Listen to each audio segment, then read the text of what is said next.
There is a kind of exhaustion that has nothing to do with sleep.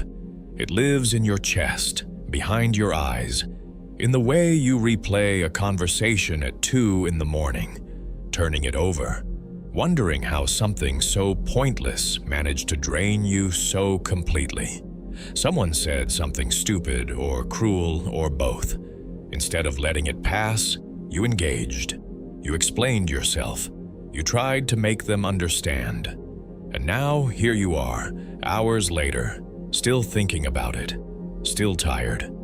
Arthur Schopenhauer saw this coming, not this specific conversation, but the pattern, the recurring, almost mathematical certainty that a certain type of person will cost you something you can never get back: your energy, your clarity, your peace. He said it without apology. There are people whose minds are fundamentally incompatible with reason, with nuance, with honest reflection. And the greatest mistake an intelligent person can make is treating those people as though they are simply misunderstood. They are not misunderstood. They are understood perfectly. And once you understand them, your only intelligent move is to stop engaging. By the end of this video, you will know exactly how to recognize them, why your intelligence makes you vulnerable to them, and the precise tools Schopenhauer's philosophy gives you to protect what matters most: your inner life.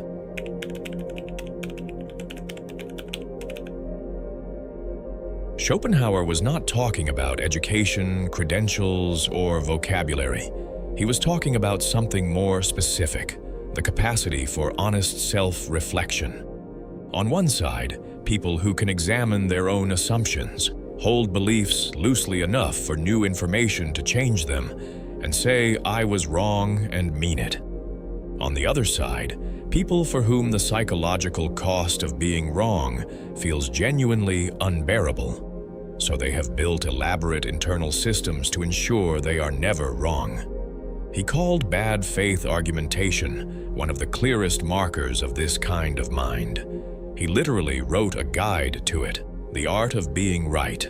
38 rhetorical tricks people use to win arguments without ever engaging with the substance of what is being said. The disturbing part is that most people using these tactics do not know they are doing it. It is not conscious manipulation.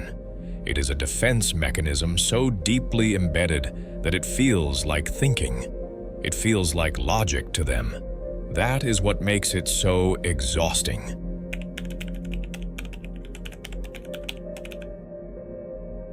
The first, they attack the person, never the point. You make an argument with reasoning behind it. Instead of responding to your argument, they respond to you, your tone, your motivations. Suddenly, the conversation is not about what you said, but about what that reveals about your character. Schopenhauer called this the personal attack. It works because it forces you to defend yourself instead of your idea. The moment you say that is not what I meant, you have already lost the thread. The second, they stretch your argument to an absurd extreme and attack that instead. You say something measured, and they respond to a version nothing like what you said. So you are saying, nobody should ever. Schopenhauer called this extension. Its function is avoidance. If they engage with what you actually said, they might have to concede. So they build a target they can defeat. You clarify, they extend again, and the cycle continues until neither of you remembers the original point. The third, they treat your uncertainty as weakness.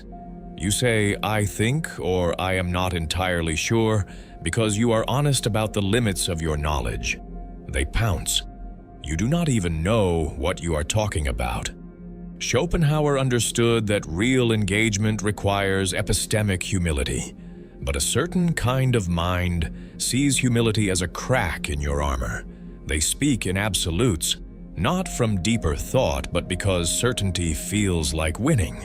The fourth, nothing is ever resolved. When you make a point they cannot counter, the subject changes. When agreement seems close, a new grievance appears. The conversation moves like water around every obstacle. This is not someone who disagrees with you. This is someone for whom disagreement itself is the point. Conflict is not their problem to solve. It is their environment.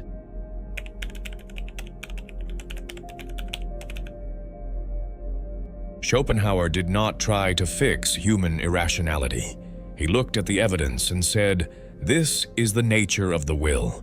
It does not yield to reason." That sounds dark, but inside that bleak assessment hides something profoundly freeing.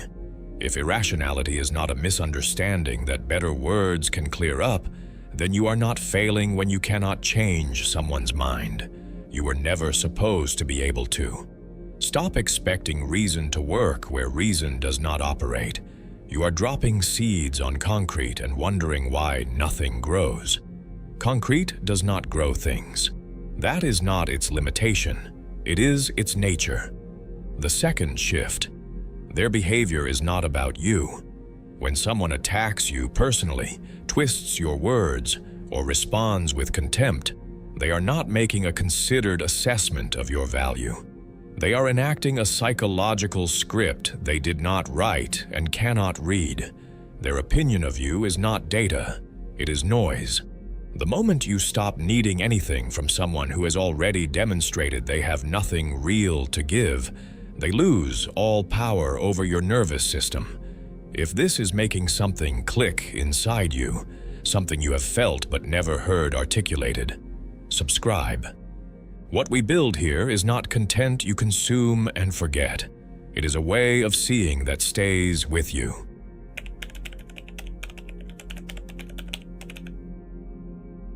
Tool 1. The recognition pause. Before you respond, ask one question. Is this person arguing to understand or arguing to win? If to understand, engage fully. If to win, everything you say becomes irrelevant to the outcome. The only variable you control is how much of yourself you spend. Build the pause. It takes weeks to feel natural. It becomes automatic. Tool 2. The one-sentence exit. You do not owe anyone an elaborate explanation. I do not think we are going to resolve this today. I have heard your position. I think we see this differently. Said once, no elaboration, no justification. If they push back on the exit itself, you do not respond. The exit was the last word. Tool 3. Strategic non-reaction, not suppression. Detachment at the level of meaning. When someone says something provocative, observe your impulse to respond. Watch the pull toward justification. Watch the counter-arguments rehearsing automatically. Then let it pass.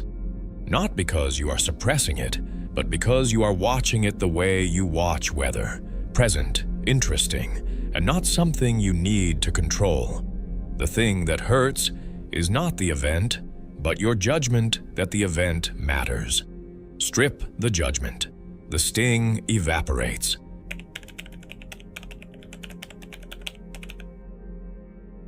Not every difficult person can be removed from your life immediately. Some are coworkers, family, people you will encounter for years. For them, the strategic downgrade. Stop sharing meaningful things. Keep conversations shallow. Reduce the surface area of yourself they have access to. This is not coldness. This is architecture, a structure that lets you function without being consistently harmed. Then, the energy audit. At the end of any day, you feel drained. Trace it. What conversations left you smaller? Who required you to manage their reactions? What interactions demanded you perform or justify yourself unnecessarily? Those are the leaks. Name them. Track them honestly. Once you see the picture clearly, you will not need to be told what to do.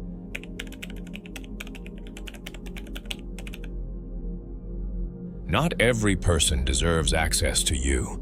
Not every conversation is worth having. Not every conflict deserves a response. This is not misanthropy. It is discernment.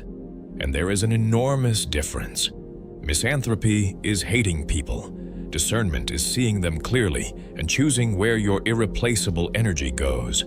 Every time you engage with someone who has shown no interest in honest exchange, you spend something real, something you do not get back. Schopenhauer would call that transaction what it is, a waste not of your time, but of your inner life. You do not have to be cruel. You do not have to announce anything. You just stop, quietly, completely, without drama and without guilt. And in the silence that opens up, in the space where the noise used to be, you find something genuinely difficult to describe to anyone who has not experienced it. A calm that does not require anything from anyone. A clarity that belongs entirely to you. What is the conversation you keep replaying at 2 in the morning? The one you already know you should have walked away from. Name it below. Not for anyone else, for yourself.